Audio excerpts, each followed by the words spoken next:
What's good, YouTube? So Shakur Stevenson misses weight and comes in at 131.6 pounds.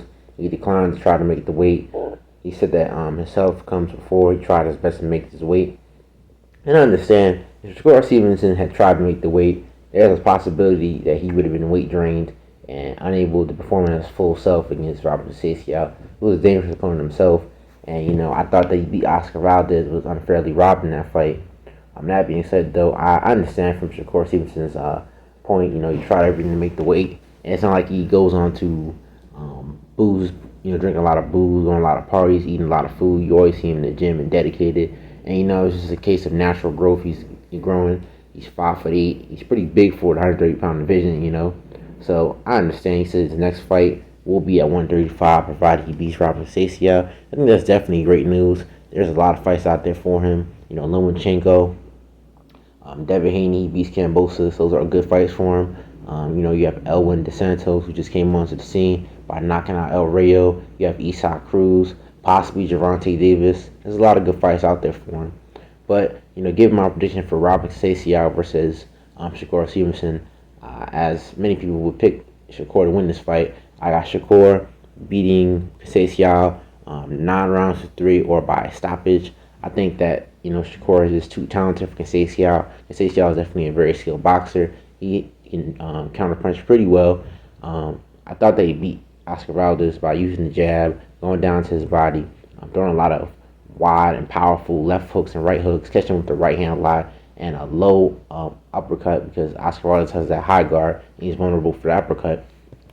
And the only thing that I could have gave him criticism for that fight was that he started to run a little more and try to conserve his gas tank in the later rounds. And even though I didn't think Oscar Valdez won that fight, these judges are corrupt and they probably gave him the last 4 rounds. That being said, though, he came back in a nice win against Xavier Martinez, completely outboxing dude. And then we seen Shakur absolutely destroy Valdez, beat him pretty badly using the jab, going down to the body, stiff arming all day, check hook, like I predicted how the fight would go down. So this fight, though, I think that Conceaio will give Shakur a problem due to his awkwardness, his length, his reach.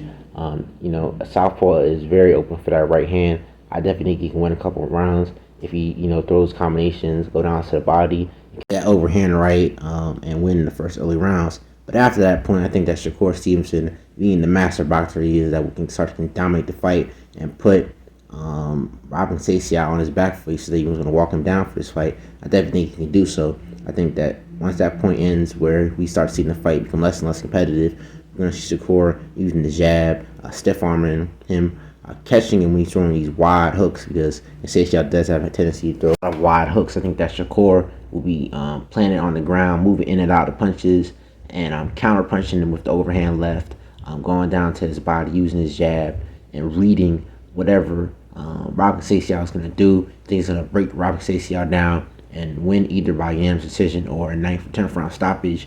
I thought he could have did it with Oscar Valdez. He definitely was just beating the dog crap out of Oscar Valdez. And I think that he will do that in the later half of this fight with Robson Conceaio. But like I said, Conceaio is going to make it a competitive fight for the early part. But I think it's Shakur being a master boxer, and we've seen him, just completely dominate fighters. I really don't think Conceaio has a chance, though. I think he is one of the best fighters at 130 pounds. Like I said, I think Shakur will eventually figure him out, learn how to counterpunch him, take advantage of the fact that he's sometimes sloppy with his punches, like I said, and just dominate the fight. I think that Shakur's footwork also will help him to evade a lot of the punches that Conceaio will be throwing. We've seen that he's very, very good at getting on the corner in a lot of his fights. And like I said, I think we're going to see a master boxing lesson from Shakur Stevenson. But wrapping this video up, though, I hope that Shakur can get the fights that he wants at 35 pounds. I think him versus Haney is probably the biggest fight in ESPN. We know Lomachenko is already ducking Devin Haney. I think he would most definitely duck Shakur Stevenson. I hope that Shakur and Haney can get the fights that they want. It's definitely a possibility for the fight to happen. I would definitely look forward to seeing it. But this is not seeing the dream. Rocking says the next day to sleep. I'll holler at with another one. Peace.